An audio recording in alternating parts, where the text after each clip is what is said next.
الحمد لله رب العالمين والصلاة والسلام على أشرف المرسلين اللهم صل على سيدنا محمد وعلى آل سيدنا محمد وبارك وسلم اما بعد۔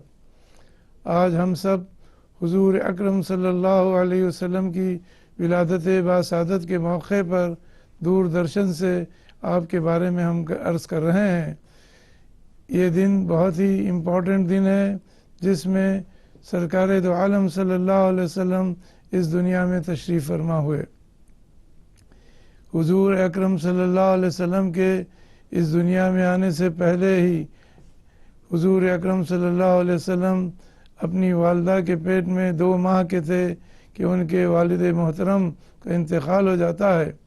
جب ان کا انتقال ہو گیا، ان کا نام حضرت عبداللہ رضی اللہ تعالیٰ عنہ ہے، تو فرشتے اللہ تعالیٰ سے کہنے لگے، اے معبود، تیرا یہ نبی یتیم ہو گیا۔ اللہ تعالیٰ نے فرمایا کہ تم اس سے گھبرانا نہیں، ڈرنا نہیں، میں اس کا والی اور نگہبان ہوں۔ گویا اللہ رب العزت نے اپنے حبیب کے لیے ایک نیا جو ہے اللہ تعالیٰ جو ہے اپنے نبی کے پیدائش کے موقع پر فرشتوں سے کہنے لگا کہ تم گھبرانا نہیں، بلکہ اس کے برتھ ڈے کے اوپر خوشیاں منانا چاہیے۔ لہذا مشرق کے پرندے مغرب کے پرندوں کو گڈ نیوز دینے لگے، اور پھر قریش یعنی مکے کے جو ٹرائبس تھے وہاں کے جانور بھی ایک دوسرے سے خطاب کر کے کہنے لگے کہ اس دنیا میں محمد صلی اللہ علیہ وسلم تشریف لا رہے ہیں۔ تو گویا اللہ ہی کی طرف سے آپ کا یہ انتظام ہو رہا تھا۔ جب اس دنیا میں تشریف لائے تو آپ کی والدہ محترمہ بی بی آمنہ رضی اللہ تعالیٰ عنہ نے کہا کہ میں نے دیکھا کہ مشرق میں، مغرب میں اور خانہ کعبہ کی سطح پر ایک ایک فلیگ کھڑے کیے گئے ہیں۔ گویا اللہ تعالیٰ کی طرف سے فرشتوں کو یہ حکم دیا گیا کہ حضور کے اس دنیا میں آنے پر ویلکم کیا جائے۔ اور پھر آپ جانتے ہیں کہ حضور کے آنے سے پہلے، جس کو پری اسلامک پیریڈ کہا جاتا ہے، لوگ بہت ہی وحشی تھے، زندہ لڑکیوں کو قبر میں دفن کر دیتے تھے۔ کتنے افسوس کی بات تھی۔ لیکن آج بھی ہم دیکھتے ہیں کہ بعض لوگ اسکین کرنے کے بعد دیکھتے ہیں کہ یہ لڑکی پیدا ہو رہی ہے تو اس کا ابارشن کرا دیتے ہیں۔ تو یہ ماڈرن ٹیکنیک ہو گئی۔ اس زمانے میں قبر میں گڑھا کھود کر اس بچی کو زندہ دفن کیا جاتا تھا، لیکن اللہ کے رسول نے آ کر اس عادت قبیحہ کو ختم کرا دیا، اور الحمدللہ عورت کا مقام بھی انہوں نے بہت درجہ بتایا۔ فرمایا کہ عورت کے قدموں کے نیچے، یعنی ماں کے قدموں کے نیچے جنت پیراڈائز ہوتی ہے، اور باپ جو ہے وہ جنت کا دروازہ ہوتا ہے۔ اس طریقے سے حضور صلی اللہ علیہ وسلم نے دنیا میں آ کر امن و امان اور شانتی ہی کو فروغ دیا۔ اللہ تعالیٰ قرآن میں فرماتا ہے، وَمَا أَرْسَلْنَاكَ إِلَّا رَحْمَةً لِلْعَالَمِينَ، اے نبی، ہم نے آپ کو نہیں بھیجا لیکن تمام عالموں کے لیے رحمت بنا کر بھیجا۔ قرآن شریف میں جو مقدس کتاب ہے اسلام کی، اس میں اللہ تعالیٰ فرماتا ہے کہ الحمدللہ رب العالمین، اللہ تعالیٰ تمام عالموں کا رب ہے، اور محمد مصطفیٰ صلی اللہ علیہ وسلم تمام عالموں کے لیے رحمت بن کر آئے ہیں۔ تو اس لیے حضور کے اخلاق بھی بہترین اخلاق تھے، اس کا بھی قرآن میں ذکر کیا گیا، وَإِنَّكَ لَعَلَىٰ خُلُقٍ عَظِيمٍ، آپ بہت بڑے اخلاق پر ہیں، آپ کے بہترین کیریکٹر ہیں۔ تو آپ کا سلوک بچوں کے ساتھ، بوڑھوں کے ساتھ، عورتوں کے ساتھ، نوجوانوں کے ساتھ کتنا بہترین تھا، وہ آپ کی سیرت سے، آپ کی بایوگرافی سے ہم کو بخوبی معلوم ہوتا ہے۔ آپ بچوں سے محبت کرتے تھے، جب کوئی نیا فروٹس آتا تو پہلے بچوں کو ڈسٹریبیوٹ کرتے، اس کے بعد پھر دوسرے لوگوں کو دیتے تھے۔ اس طریقے سے کوئی غریب آ جاتا تو اس کو بھی خوب نواز دیتے، اور پھر آپ کی خدمت میں کوئی بھی آ کر ایک دوسرے کی شکایت نہیں کرتا تھا، کیونکہ اس کو غیبت کہا جاتا ہے۔ ایک مسلمان دوسرے مسلمان کے بیک بائٹنگ نہیں کرنا چاہیے، اور اسی طریقے سے ہر مسلمان کو سچ بولنا چاہیے. خود حضور اکرم صلی اللہ علیہ وسلم نے ہمیشہ سچ کہا. اس لیے سعودی اس وقت جو ہے اس کو حجاز کہا جاتا تھا، اور اب جو ہے سعودی عربیہ. تو وہاں پر ہم دیکھتے ہیں کہ آپ نے بچپن سے لے کر کبھی بھی انہوں نے جھوٹ اور فالس نہیں کہا، ہمیشہ سچ بات کو کہا. اور یہی سچ بات ان کے دین اسلام پھیلنے کی سب سے بڑی دلیل ہے. آپ جب یتیم بچوں کو دیکھتے تو ان کے سر پر ہاتھ پھیرتے، بیواؤں کی مدد کرتے، اور پھر جو چھوٹے بچے ہیں ان کے ساتھ بھی بہت اچھا سلوک ہوتا تھا. آپ کا جو اسلام پھیلا وہ کسی بیٹل کی وجہ سے نہیں. بیٹل جو لڑی گئی اس دور میں تو وہ ایفینسیو نے ڈیفنس کے لیے، اپنے دفاع کے لیے، اپنے بچاؤ کے لیے. پھر اس میں بھی کنڈیشن دیتے تھے کہ کوئی بوڑھے کو نہیں مارنا چاہیے، کوئی بچے کو نہیں مارنا چاہیے، عورتوں کو نہیں قتل کرنا چاہیے، حتیٰ کہ درختوں تک کو بھی نہیں کاٹنا چاہیے. یہ تھی اس زمانے کی تاریخ. اور آج ہم دیکھتے ہیں کہ طرح طرح کے لوگ نکل گئے ہیں اور بلا وجہ انوسنٹ پیپل کو ایک بام کے ذریعے اڑا دیتے ہیں. یہ اسلام کا طریقہ نہیں ہے. اسلام یہ چیز نہیں سکھاتا. اسلام ہر ایک کے ساتھ مل کر رہنے کے لیے کہتا ہے. حتیٰ کہ اپنا پڑوسی اگر مسلمان نہیں ہے تو اس کے ساتھ بھی ہم کو اچھا سلوک کرنے کا حکم دیا گیا ہے. چاہے وہ بازو کا رہنے والا پڑوسی مسلمان ہو یا غیر قوم کا ہے، اس کے ساتھ بھی اچھا رہنا چاہیے. تو حضور فرماتے ہیں کہ جب تم اپنے گھر میں کھانا کھاؤ تو یہ دیکھو کہ بازو نیبر کا آدمی بھی کھانا کھایا ہے یا نہیں کھایا ہے. اگر وہ نہیں کھایا ہے تو قیامت کے دن تم سے سوال کیا جائے گا. اس لیے وہ بازو رہنے والوں کا خیال کریں. اگر بیمار ہیں تو ان کی تیمارداری کریں، چاہے وہ کوئی ہو.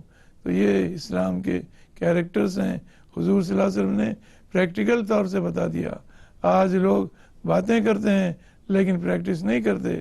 لیکن حضور اکرم صلی اللہ علیہ وسلم ہمیشہ جو بات کرتے تھے اس بات پر نہ صرف خود عمل کرتے بلکہ اپنے صحابہ کرام کو بھی اس پر عمل کرنے کی دعوت دیتے تھے. تو حضور اکرم صلی اللہ علیہ وسلم نے ہمارے لیے درس دیا ہے، ہمارے لیے ایک سبق دیا ہے، ایک لیسن ہے کہ ہم سب کے ساتھ امن و امان اور شانتی کے ساتھ رہیں، تبھی ایک دوسرے کے ساتھ محبت ہوگی. اور حضور فرمایا کرو مہربانی تم اہل زمین پر، خدا مہرباں ہوگا عرش بری پر. اس کا مطلب یہ کہ ہم ہر ایک کے ساتھ اچھا سلوک کریں، گڈ بیہیویئر کریں تو اللہ بھی ہم سے خوش ہوگا. آخری میں دعا کرتا ہوں کہ اس عید میلاد النبی صلی اللہ علیہ وسلم کے موقع پر اللہ تعالیٰ نہ صرف تمل ناڈو میں، نہ صرف بھارت میں، بلکہ سارے عالم میں امن و امان اور شانتی کا پیغام سب کو مل جائے. وآخر دعوانا ان الحمد للہ رب العالمین.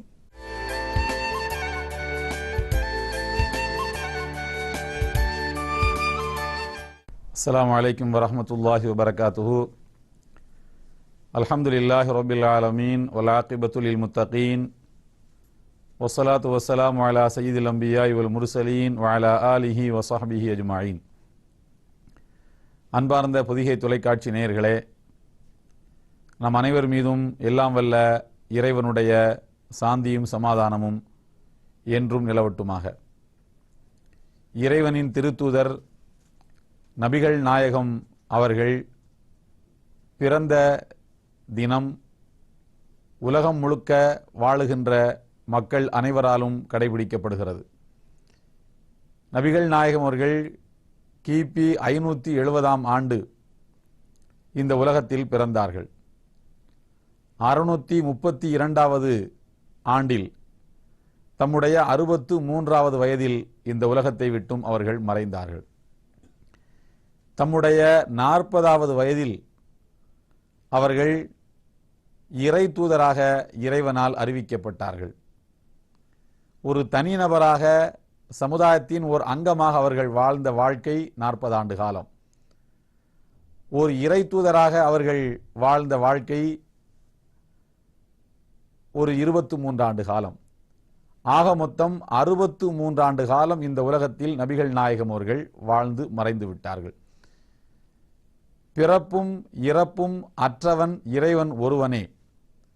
மனிதர்கள் அனைவரும் பிறக்க வேண்டியவர்கள், இறக்க வேண்டியவர்கள் என்பதை நிலைநாட்டுவதாக இந்த மீலாது நபி தினம் இருக்கிறது.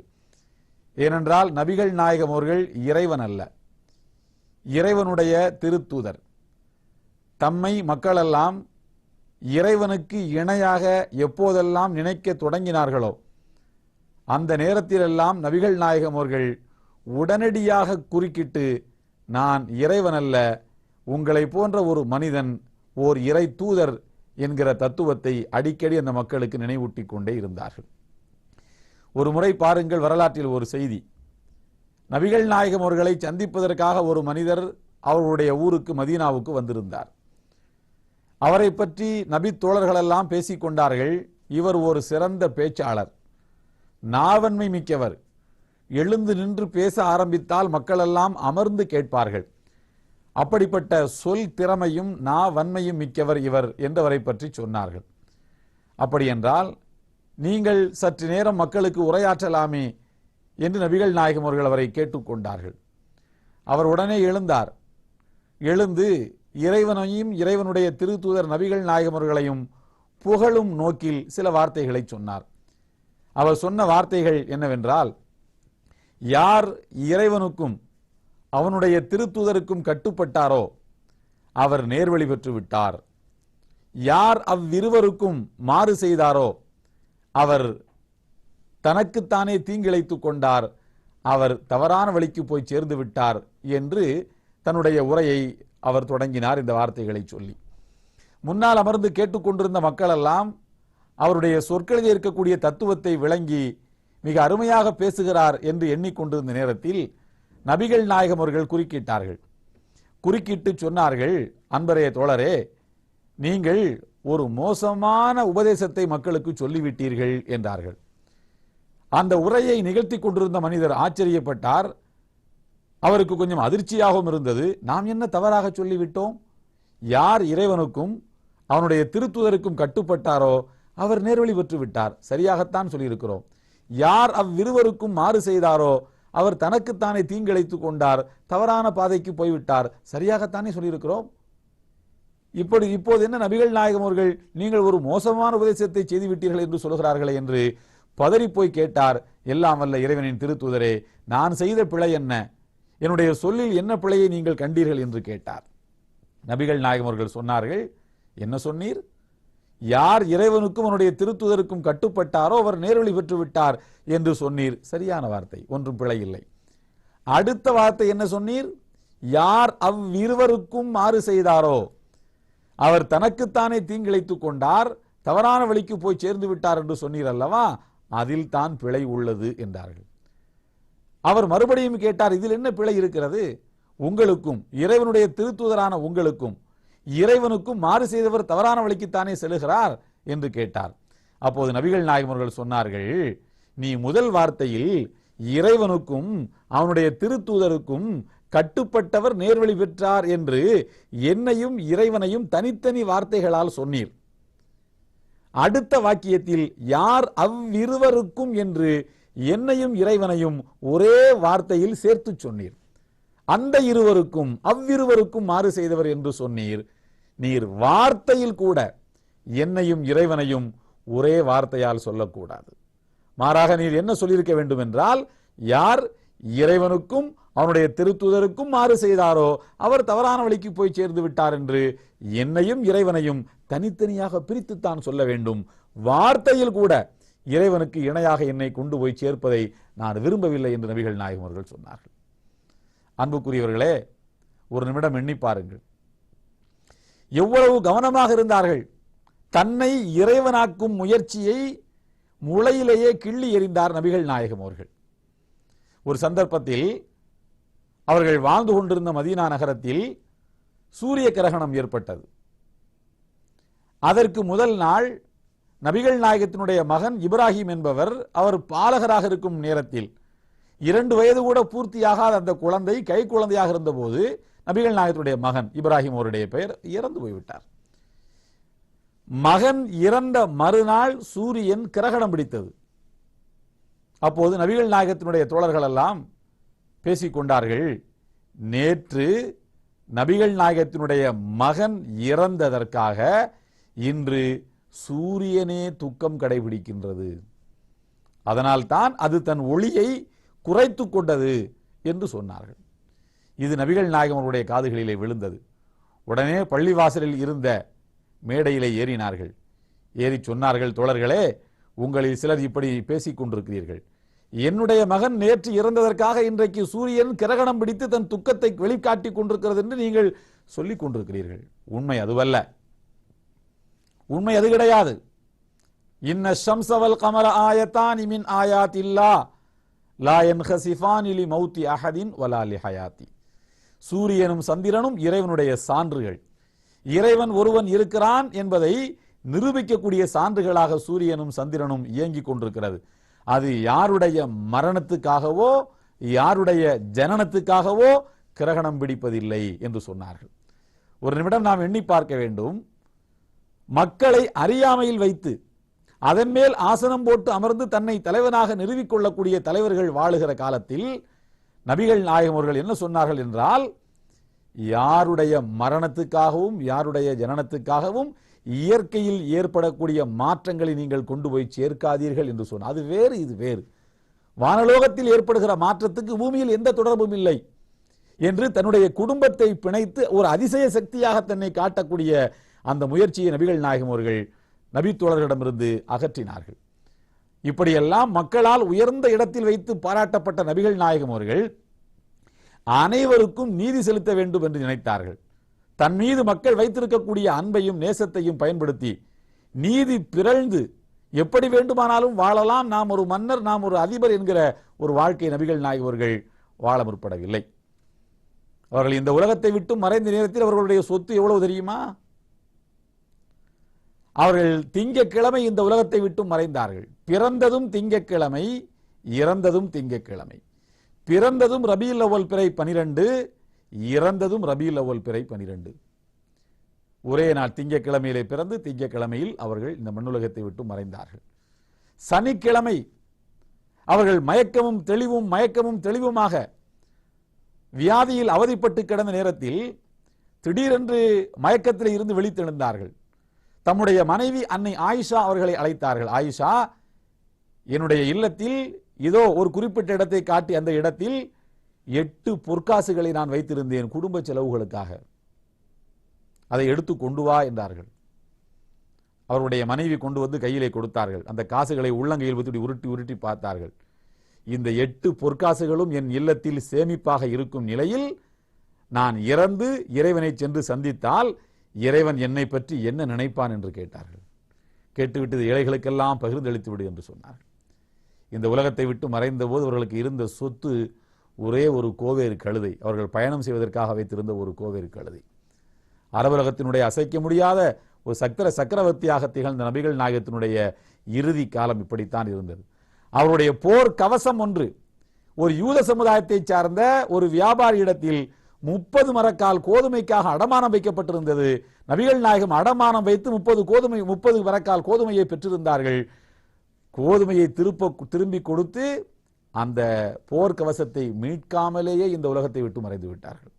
அவ்வளவு வறிய, அவ்வளவு ஏழ்மையான ஒரு வாழ்க்கையை தேர்ந்தெடுத்தார் நபிகள் நாயகம் அவர்கள். அரபுலகத்தினுடைய சாம்ராஜ்ய அதிபதியாக இருந்த நேரத்திலும் கூட எளிய வாழ்க்கையே போதும் என்றார். இறைவன் கேட்டான், வளமான வாழ்க்கையை தரட்டுமா என்று. வேண்டாம் இறைவா, நான் ஒரு நாள் பசித்திருக்க வேண்டும், மறுநாள் உணவு உண்ண வேண்டும். பசித்திருக்கும் போது இரவா எனக்கு உணவுதா என்று நான் இடத்தில் மன்றாட வேண்டும். நான் சாப்பிட்ட நாளில் எனக்கு உணவு தந்த இறைவனுக்கே நன்றி என்று சொல்ல வேண்டும். அப்படிப்பட்ட ஒரு வாழ்க்கை எனக்கு போதும் என்றார். எனவே இப்படிப்பட்ட ஒரு வாழ்க்கையை வாழ்ந்து நீதி நெறியுடன் வாழ்ந்து நேர்மையான அரசை உலகத்துக்கு தந்த நபிகள் நாயகம் அவர்கள் பிறந்த இந்த நன்னாளில் அவர்களைப் போன்று ஒரு நீதியான நேர்மையான வாழ்க்கையை வாழ வேண்டும் என்கின்ற உறுதியை நாம் மேற்கொள்வோம். எல்லாம் வல்ல இறைவனுடைய அன்பும் அருளும் நம் அனைவர் மீதும் என்றும் நிலவட்டுமாக.